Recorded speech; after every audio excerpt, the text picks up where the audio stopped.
So to build muscle, how close to failure do you need to go? Now, we already know from research that training to failure does get you more bang for your buck. It does create more stimulus. But we also know that it creates a lot of fatigue as well.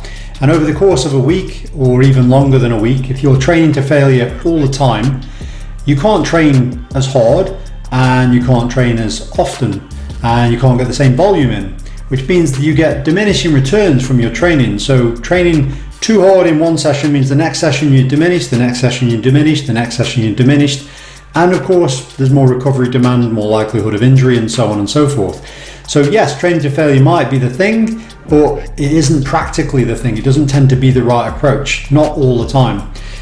So the question then is how close to failure should you go? How many repetitions in reserve would be the sort of right approach? And a lot of people have spoken about this before and sort of theorized that it's the last sort of 5 repetitions so to failure. So anything less than that therefore would be not really getting you much effect. And earlier studies where they used lighter load training to try and stimulate muscle growth, and where they did the same number of reps as the heavier load group, they didn't get any real benefits from that, and that's because they were miles away from failure. So obviously there must be a point at which the effects start to stack up. Now, like anything in the human body, there's not going to be an exact line. It's like, oh, if you train this number of reps in reserve, nothing. Then suddenly train one more rep and boom, there you go, sweet spot.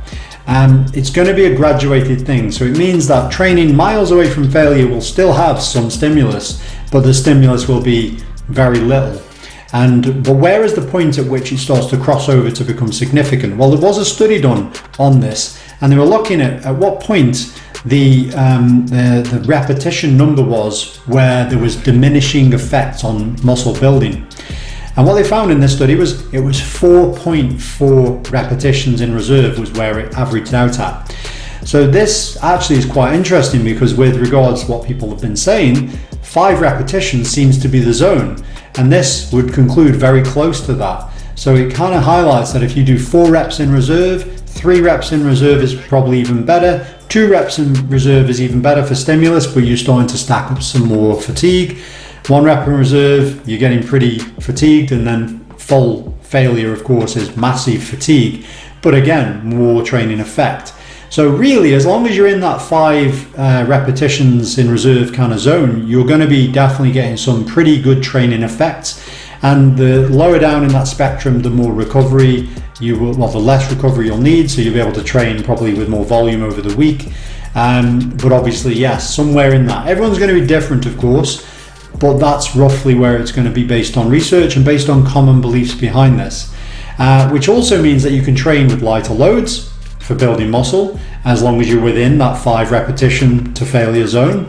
You can utilize straight sets or drop sets or any number of different ways where you accumulate fatigue and therefore you actually start to struggle in them final 5 reps. Another one, something that I use quite a bit and I've done videos on before, is myo reps, which is where you train with a light load and you have 3 deep breaths for your rest between sets. So your set numbers come down and down and down and down, or your rep numbers in each set come down and down. So, but as long as you're able to get more than 5 reps out of that final set, you're going to be definitely getting a training effect. And I have found this personally as well. So, but it's interesting because it's a good research paper showing actual numbers on this, as opposed to people just saying, we believe this. So, but yeah, so 4.4 repetitions in reserve was what they found. So around about 5 is where you want to be looking at. So anyway, that's it for this video, and I'll see you next time.